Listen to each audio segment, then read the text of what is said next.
বাইরে মুচমুচে এবং ভেতরে নরম, আর স্বাদ একবার খেলেই সারা জীবন মনে থাকবে এবং প্রতিদিন খাওয়ার জন্য আবদার করবে।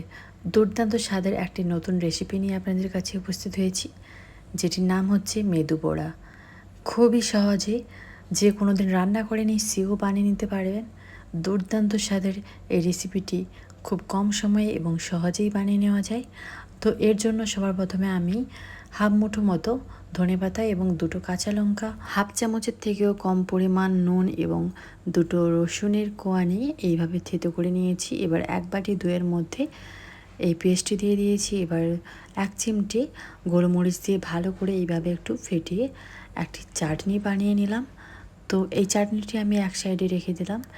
অন্যদিকে একটি কড়া গরম হলে তার মধ্যে 2 চামচ তেল দিয়ে দিয়েছি। এবার তেলের মধ্যে হাফ চামচ গোটা জিরে এবং এক চিমটে হিং ও এক চামচ রসুনকে এইভাবে কুচি করে ভালো করে একটু ভেজে নিয়েছি।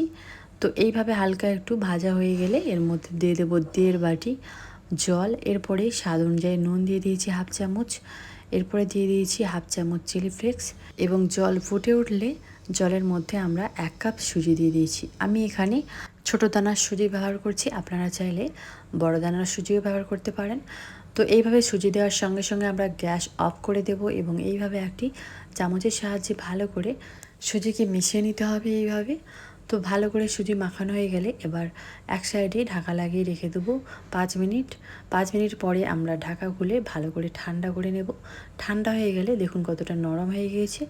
এবার এর মধ্যে আমি 1 চামচ কাঁচা লঙ্কা কুচি ও একটি মিডিয়াম সাইজের আলুকে সেদ্ধ করে ম্যাশ করে এর মধ্যে দিয়ে দিয়েছি। এরপর আমরা এর মধ্যে কিছুটা পরিমাণ ধনেপাতা কুচি দিয়ে দিয়েছি এবং ছোটো চামচের 1 চামচ অরিগ্যানো দিয়ে দিয়েছি। অরিগ্যানো দিলে এই রেসিপিটির স্বাদ দ্বিগুণ পরিমাণ বেড়ে যায়। তো এইভাবে এবার হাতের সাহায্যে একটু ভালো করে মাখিয়ে নিতে হবে। এইভাবে ডোটিকে 30 থেকে 40 সেকেন্ড মতো ভালো করে এইভাবে মাখিয়ে নিয়েছি। একেবারে নরম হয়ে গেছে এইভাবে মাখালে। তো এরপরে আমি এর মধ্যে 1 চিমটে পরিমাণ বেকিং সোডা দিয়ে দিয়েছি এবং 2 চিমটে পরিমাণ বেকিং পাউডার দিয়ে দিয়েছি। এবার বেকিং পাউডার ও বেকিং সোডাকে ভালো করে এই ডোটির সঙ্গে মাখিয়ে নিতে হবে। ঠিক এইভাবে মাখিয়ে নিলে এই মেদু বড়া একেবারে পারফেক্টভাবে ফুলে ওঠে এবং খুব সুন্দরভাবে একেবারে নরম হয়। তো এইভাবে প্রায় 20 থেকে 30 সেকেন্ড মতো একটু ভালো করে মাখিয়ে নিতে হবে। তো এইভাবে ভালো করে মাখানো হয়ে গেলে দেখবেন যে ডোটি একেবারে নরম হয়ে গিয়েছে। তো এরপরে আমরা এইভাবে ছোট ছোট লেচি কেটে এইভাবে হাতের তালুর সাহায্যে একটু গোল করে নেব। এইভাবে গোল করে নিয়ে এবার হাতের তালুর সাহায্যে হালকা একটু চাপ দিয়ে একটু চ্যাপটা করে নেব।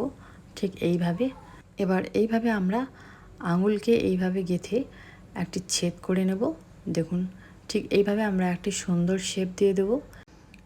এইভাবে উল্টে পাল্টে একটু সুন্দর করে আমরা এই মেদু বড়ার শেপটি দিয়ে দেব।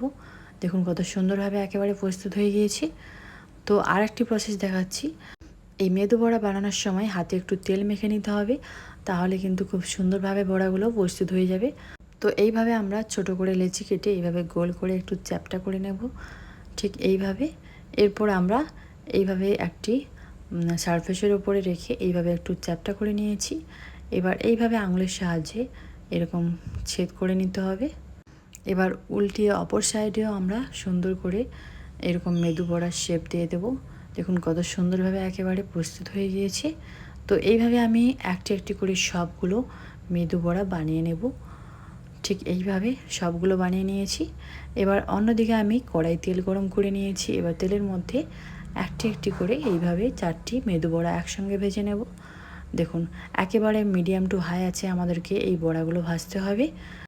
মিডিয়াম টু হাই আছে খুব কম সময়ে মাত্র 4 থেকে 5 মিনিটের মধ্যে এই বড়াগুলো প্রস্তুত হয়ে যাবে। যখন এরকম দুই সাইডে গোল্ডেন কালার এসে যাবে এবং হালকা হয়ে আসবে তখন বুঝে নিতে হবে যে একেবারে পারফেক্টভাবে প্রস্তুত হয়ে গিয়েছে। বড়াগুলো ভাজতে টোটাল সময় লাগবে 5 মিনিট মতো। তো এইভাবে উল্টে পাল্টে ভেজে নিয়ে আমরা তেল ছড়িয়ে বড়াগুলো তুলে এরকম প্লেটে ঢেলে সার্ভ করে নেব। দেখুন একেবারে বাইরে থেকে ক্রিস্পি এবং ভেতরে নরম, মুখে দিলেই মিলিয়ে যায়। আর এই চাটনির সঙ্গে এই মেদু বড়া খেলে এতটাই সুস্বাদু লাগে যে আপনি না খেলে বিশ্বাস করবেন না। দুর্দান্ত স্বাদের এই নাস্তাটি এই চাটনির সঙ্গে যে একবার খাবে তার মুখের স্বাদ সবসময় লেগে থাকবে এবং প্রতিদিন খাওয়ার জন্য আবদার করবে। বাড়িতে আত্মীয় স্বজন আসলে খুব কম সময়ের মধ্যে আপনিও এই রেসিপিটি বানিয়ে নিতে পারেন। সো ফ্রেন্ডস, যদি ভিডিওটি ভালো লেগে থাকে তাহলে অবশ্যই লাইক করবেন এবং কমেন্ট করে জানাবেন এই রেসিপিটি আপনাদের কেমন লেগেছে। আর ফ্রেন্ডস ও ফ্যামিলির সঙ্গে ভিডিওটি শেয়ার করে তাদেরকেও দেখার সুবিধা করে দিন। আর আপনাদের কাছে রিকোয়েস্ট থাকলে এই মেদু বড়ার রেসিপিটি একবার হলেও বানিয়ে কমেন্ট করে জানাবেন কেমন হয়েছে। Thank you.